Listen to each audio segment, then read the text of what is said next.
This is the card I want to show you how to make today. I'm really excited about it. It's supposedly a Dutch door, and Hetty could probably tell me why it's called that. I didn't know that doors in Holland had a special kind. But at any rate, this one is kind of a half front door, and then as you open it, you see the rest of it. And I'm using a couple of different techniques with it. So let me show you how to do this. Oh, better turn on a better light.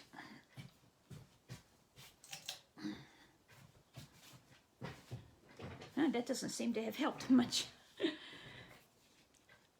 Anyway, this is the card we're going to make. And to start with,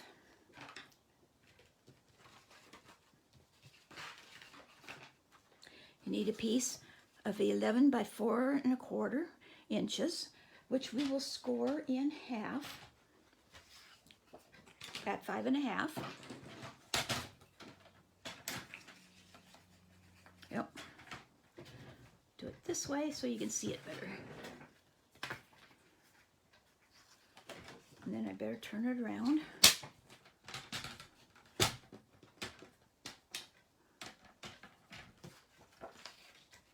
Okay. 5½. Get the cutting one out of the way.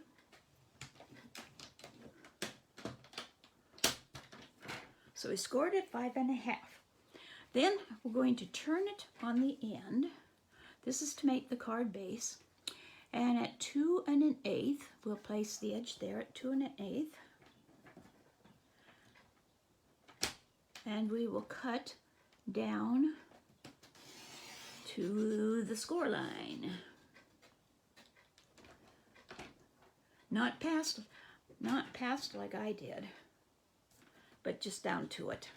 See, I went a little bit too far, but I'm going to go with it as good. And then we are done with the trimmer. Now this is 2 1/8 and 2 1/8, so this is exactly half. Oh, furthermore, one more cut.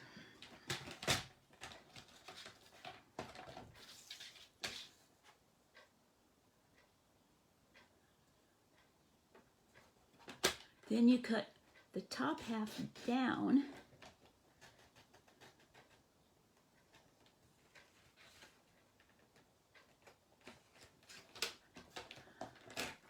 like that. So now this is how your card is.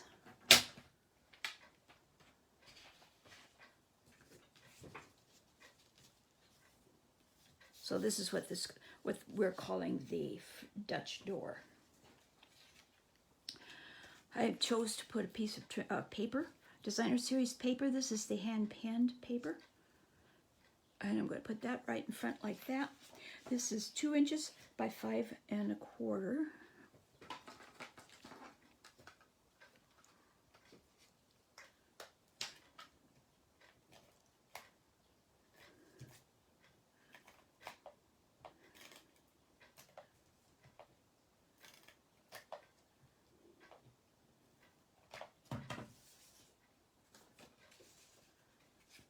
And I'm going to put that right here on the front.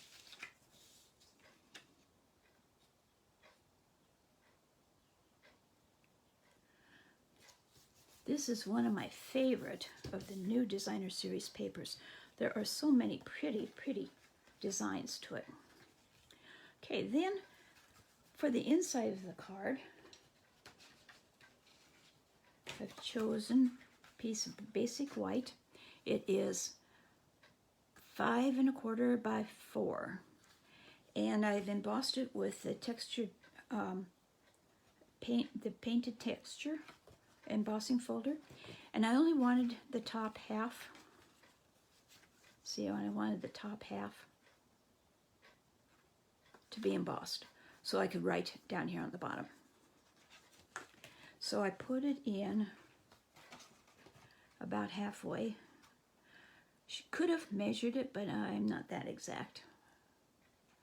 As long as it didn't, so that's what I did, and then run it through. You have to be very careful when you run it through the cut and emboss machine, because the width of the machine is exactly 6 inches. So you have to be careful to get it positioned right so you don't scrumble up this back edge.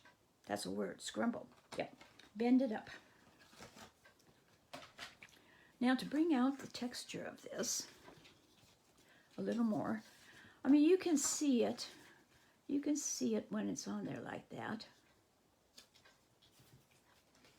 But to highlight it a little bit more, I am going to use the wonderful new blending brush and Misty Moonlight.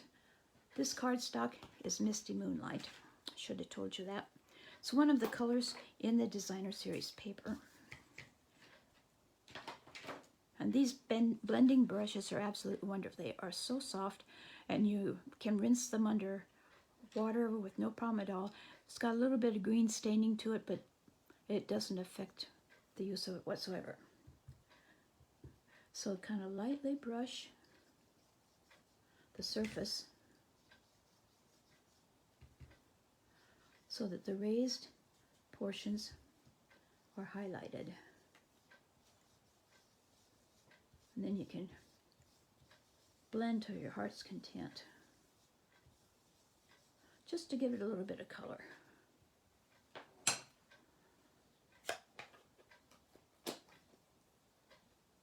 Kind of went a little further down there than I would like to have, but that's the way life rolls. So then that goes in here like that.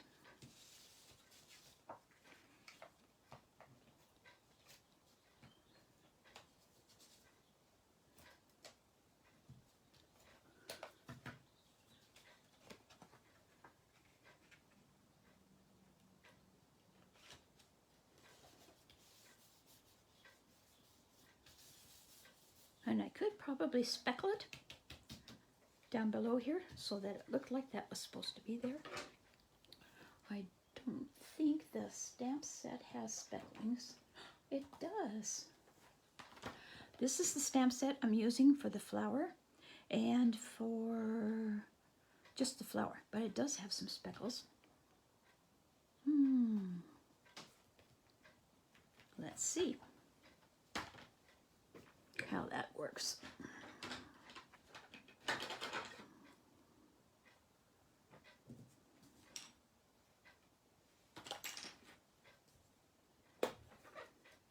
Have to be careful not to do it too hard so that the writing doesn't show.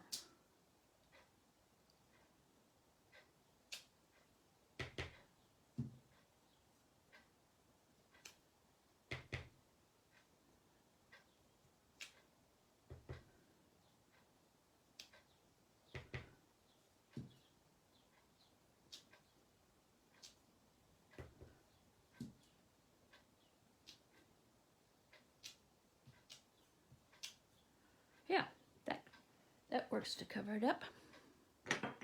That's what I meant to do in the first place, right? While I've got the ink out, I'll put the greeting on in there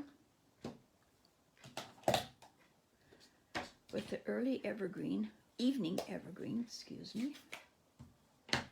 And the greeting is coming from two different ones. I'll be using this Thinking of You from Beautiful Moments. And from the hand-pinned greetings, there's this little one saying, "Feel better, friend." And I'm going to be sending this to a friend that's not feeling good. Seems like too often that's the case. And I found my pad's a little juicy, so I'm going to stamp it off once.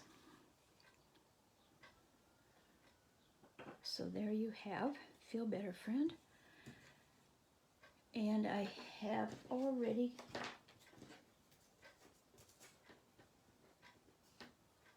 cut this and stamp this one and cut it. And you'll see, let me show you the difference on the thing here. So that's the Thinking of You. So this evening evergreen is I was going to say really quite dark. It almost looks black. But that looks about the same without being stamped off. So I'm not quite sure why. Because I thought, yeah, see, when I did it on my sample one, it's quite a bit darker. But I like this. Okay, so those are taken care of. Get those out of the way. Okay, so the next part is to make the flowers along the top.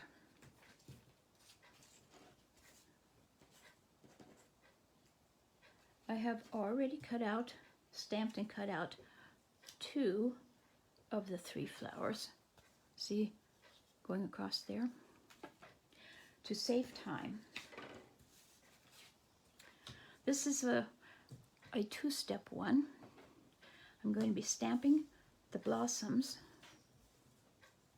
with the pale papaya. This is another one of the new in colors for 2021-23.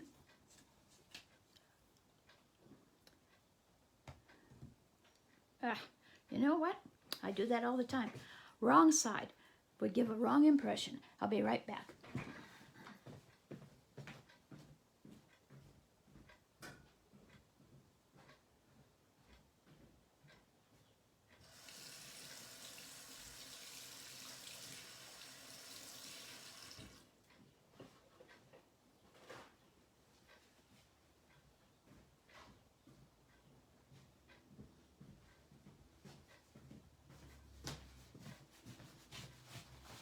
There's actually a technique where you do use just the block and ink it up and stamp for a background. But that was not my intent.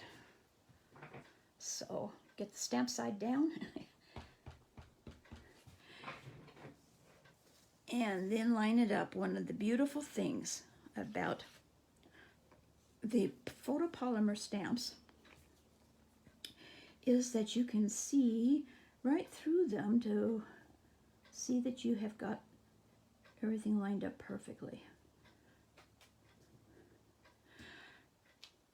But this is designed, you can see it doesn't match quite perfectly because that's the way the stamp was designed, to give the impression of the color, but not the exact. For the leaves and the stem, I am using the light shaded spruce. I would love to have used garden green, but they don't make it in the Stampin' Blends. And I tried to do it using a marker, but I just don't like the markers because they are so dense in color that you don't see the lines around. Like the shading of the stamps. So I prefer to use the Stampin' Blends.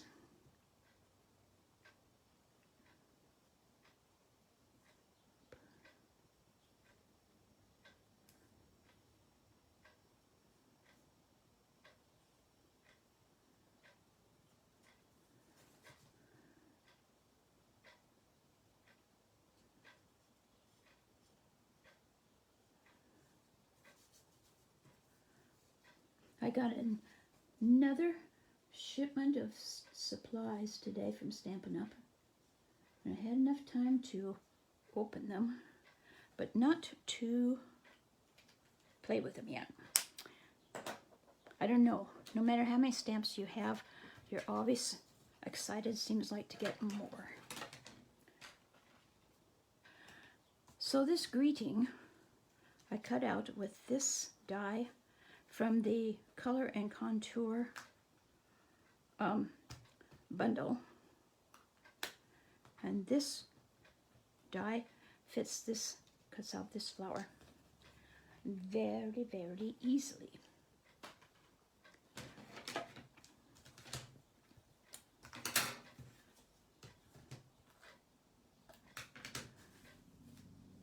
So I'm going to use some washi tape to hold the flower in place. Since I don't have a magnetic platform, they don't make it yet for the mini Stampin' Cut, cut and emboss machine. Oh, come on.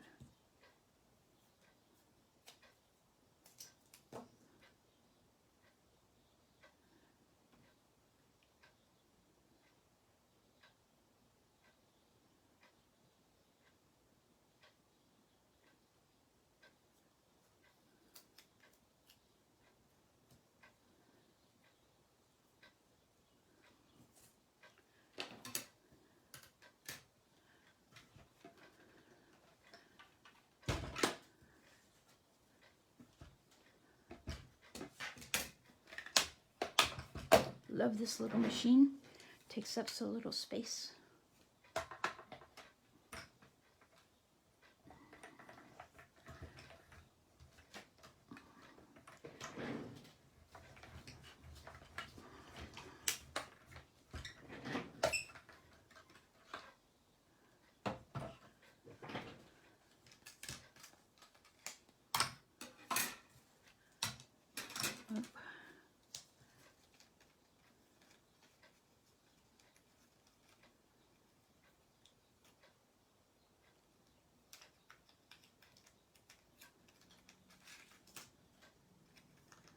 And there we have our last one.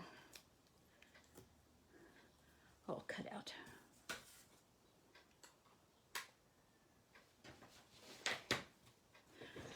So I'm going to position them along, kind of along here like this, overlapping them.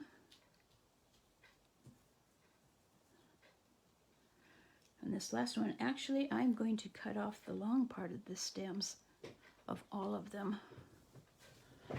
Find my scissors.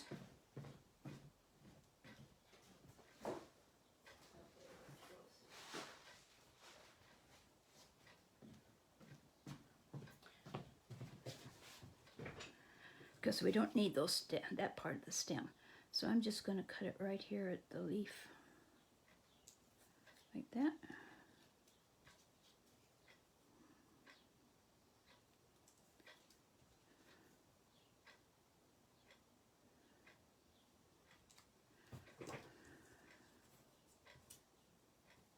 Now I would suggest you use our adhesive sheets and put it down over the whole back of your cardstock that you stamp these on.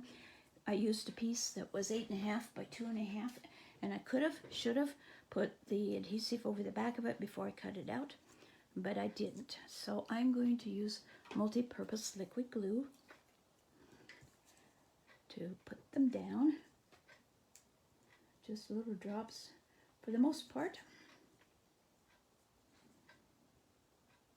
Whoop. Just along where they're going to be, not over at the top of them.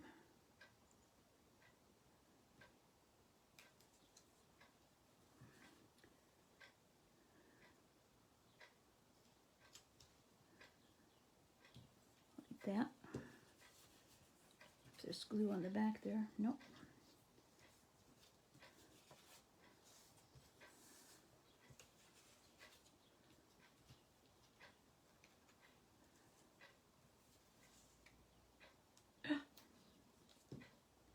Have a bunch of glue.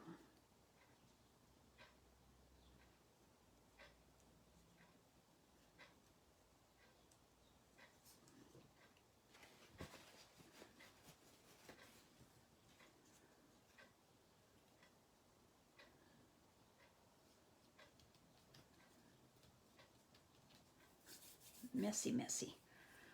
The only thing I don't like about, I like multi-purpose liquid glue because you can reposition it slightly. I don't like the way it sticks to my fingers. I spend the rest of the time trying to roll it off them.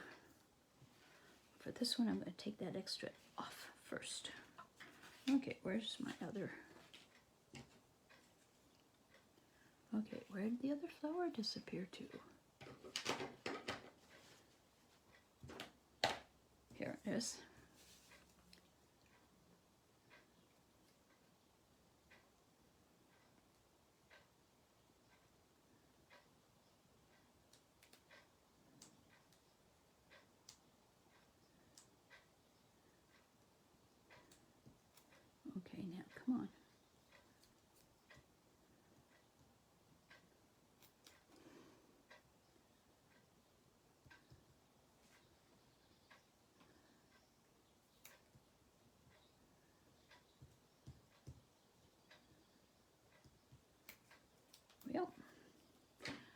maybe I'll use glue dots.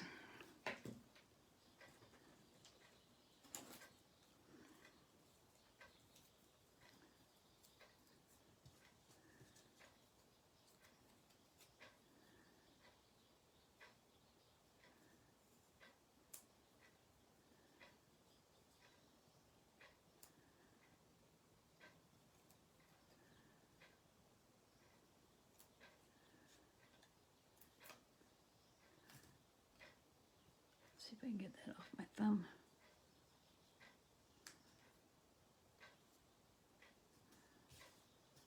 Can't put that like that.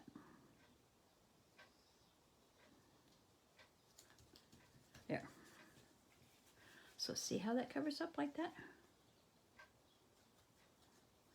Okay. Now the last thing to do is to put this on, and I'm going to use Stampin' Dimensionals for it. No, this is not quite the last thing. Got one more thing to do after this.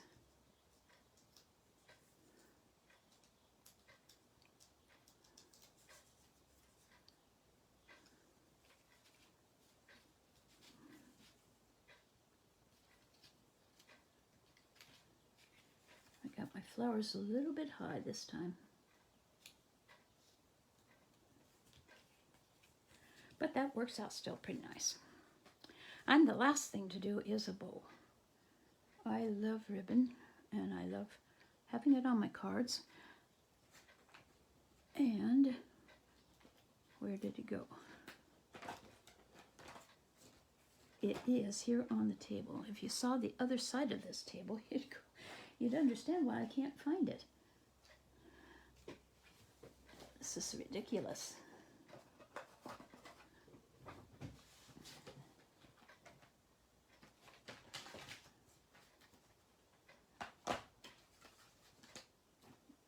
My new stamp sets must have covered it up. Okay.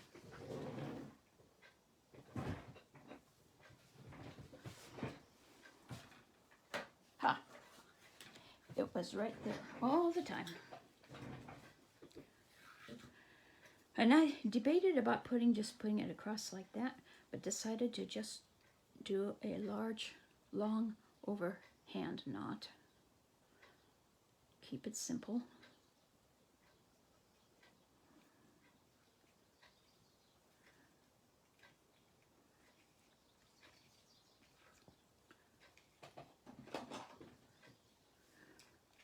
And it still gives the effect that I want.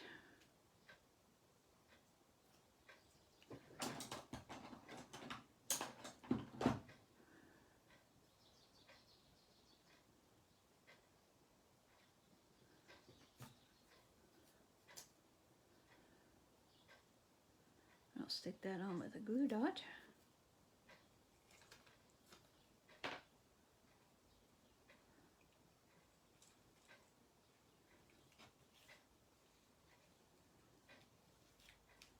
Across there.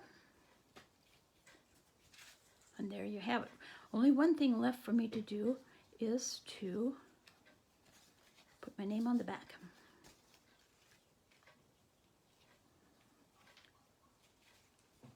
So it kind of sticks over the corner, but I think it'll still fit in the envelope. So there you have it. I think a beautiful gatefold card. No, Dutch door. Not gatefold, Dutch door. Yeah, I've seen other cards that are a double Dutch door. They fold in like this, and then even some that have the top that comes down. So there's a variety of ways that you can make them. But I saw this one and decided I wanted to recreate it. I thank you for watching. This is Sue, the Soggy Stamper. Rain or shine is stamping time. And this morning it was rain and I was stamping. And this afternoon it's sunny and shiny. So it's still stamping time. If you have any questions, you can email me, sue@soggystamper.com. You can check my blog, soggystamper.com. And on my blog is a link to my mailing list if you would like to receive a monthly newsletter and a weekly email that has a kind of a unique tutorial for it and tips. Go ahead and sign up for my mailing list. My store is Creations by Sue, StampiN'Up.net, where you can order the supplies you need for this. We have a brand new catalog that just came out on the 4th, and if you don't have one and don't have a demonstrator and would love to have a catalog, just drop me a line at sue@soggystamper.com and I'll be happy to send you one. This video will be up on my YouTube channel, The Soggy Stamper, this evening, and I want to thank you all for watching. If you have made a comment while I was stamping, rest assured that I will respond as soon as I'm through with the video. So have a wonderful weekend, and I'll see you again next Friday afternoon at 3 o'clock. Bye-bye.